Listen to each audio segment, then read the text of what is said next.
Hey, good morning, everybody. Welcome to Wallace Hartley Presents. My name is Glenn Lamont. I'm your host, and it is a beautiful, sunny Monday morning here in Vancouver, British Columbia. Long weekend here, 3-day weekend, Victoria Day. Yes, I'm at work because it's kind of a 24/7 operation that we run, and it's it's a great day out today. I want to talk about a couple of things. Unfortunately, there has been more racist attacks in Vancouver against Asian people. This is incredibly concerning. I know it's happening in America as well and across different parts of Canada. But I read an interesting article, and it kind of hit home with me because I witnessed an attack a couple of weeks ago. There was nothing I could do about it. It happened very quickly, and I was in my car. I had kids with me, so there was nothing I could do except my go-to was call 911. And I guess that's my go-to. I didn't think about it because I'm a frontline worker, and that's kind of drilled into us, right? So that's what I did, and it was a elderly Asian lady who got assaulted, and the guy just walked away, and then he was literally crossing the street. He was right in front of my car. I had a great look at him, and all I could do was call the cops and then pull over and wait for them to come and chat with me. However, Vicky Mochama, who is a journalist from Toronto. She's a freelance journalist now. She used to write for The Star, and I'm a big fan of hers. And she pointed out an article. This was on Twitter, and it was a CBC article that talked about how maybe calling the police is not the go-to response when you're dealing with people who traditionally have a very poor relationship with the police, because policing in this country is systemically racist, the same way it is in America. And so, when the police arrive on the scene, it's not always good news if you're a visible minority, if you're a newcomer to this country, if you're a refugee, and you've been in the camps or anything like that. Authority in that form, not a good thing. And it just never occurred to me.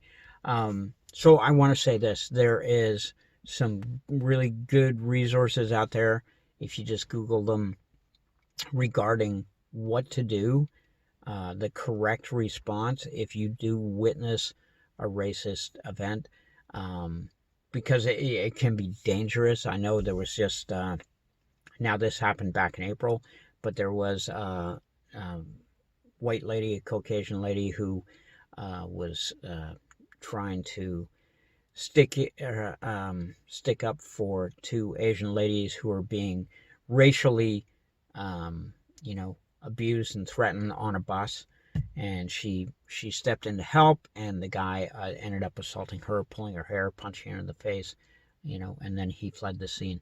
By the way, if any of you have read about that, I saw it posted quite a bit on social media. That individual who committed that assault is dead now. He was in active addiction. He died of a drug overdose. Some people are going to call that karma. I've been reading a lot of that, but you know what? Not the point, really. The point is that this misinformation, this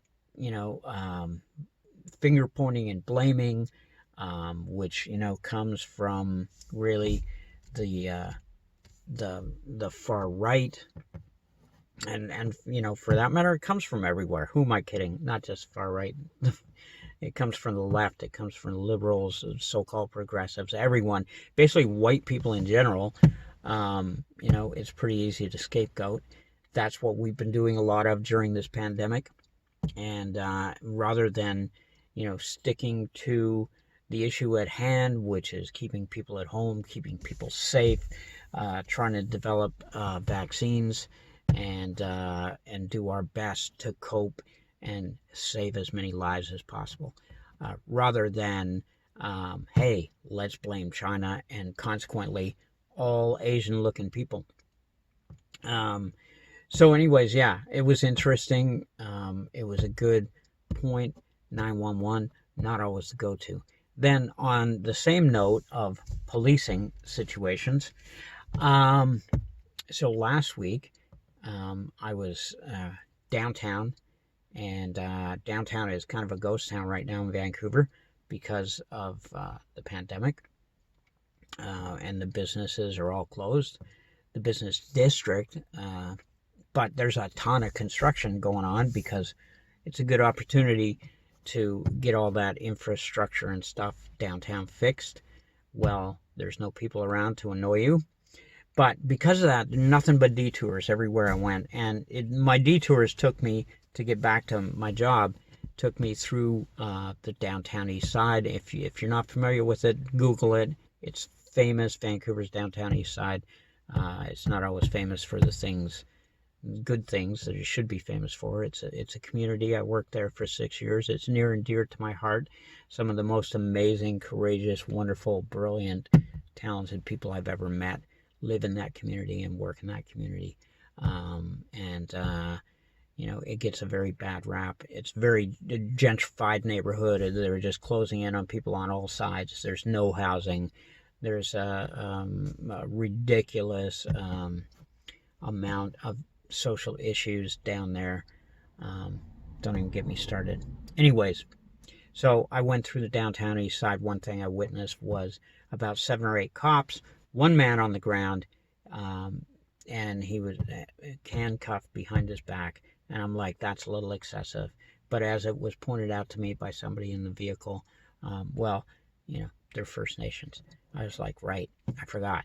Systemic racism in our policing here in Canada, especially towards First Nations people. It's abysmal. But again, I'll probably do a whole video on that. So, looking at that, and then later that evening, I'm at home in my neighborhood, which is upscale, which is a lot of younger people who work in tech and industries like that, and really, really has become an incredibly expensive neighborhood over the years since it wasn't when I moved in. It was just another awesome neighborhood in the east side of Vancouver, East Van. But now it's not. A lot of disposable income there. And our local park, near my house anyways, has just become one big outdoor bar. I think I mentioned this before. Nobody practicing social distancing. And then, unfortunately, this weekend, because we've been talking about going into phase 2, people took that as oh, we're good to go. Let's just go back to things as normal. And I look at all these people in this park, and it was crazy, right? And cops are cruising by, but nobody's doing a thing. There's open booze everywhere, right? But that's okay. I guess that's okay if you are, white and privileged and middle class and can afford to live in this city in that way. Crazy. So, the income disparity, the social gaps, we got a lot of fixing to do. I'm hoping that this pandemic has taught us a great deal about how we support folks because we're lacking in so many ways, and it pissed me off in a number of ways. When I look at that huge disparity there between that man in the downtown East Side and these people in the park up by my house. Can we change this when we come through this thing?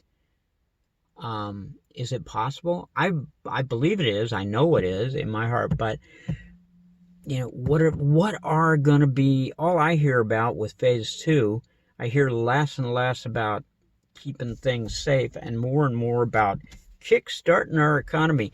We got to get rid of the way we did things before because that got us into this situation. I'm not talking about the virus itself, but the way we've handled things.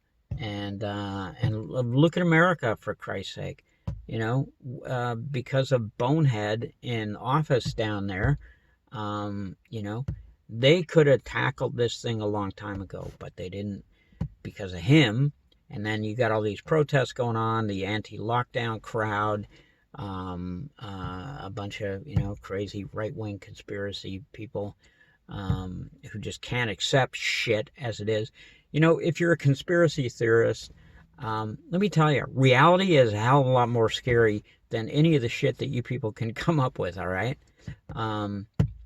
So, yeah, there's my little rant on a Monday morning.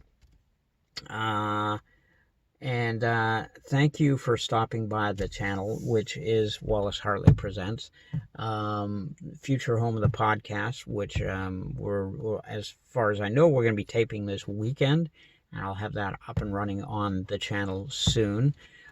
Please subscribe somewhere down there. Please tell your friends. Please comment. I want to keep the dialogue running. This is a huge, huge thing that we got going on right now with this pandemic. It's an excellent opportunity for change. It's an excellent opportunity for all of us to, get some dialogue going and come up with some solutions for the better, for the good. You guys are awesome.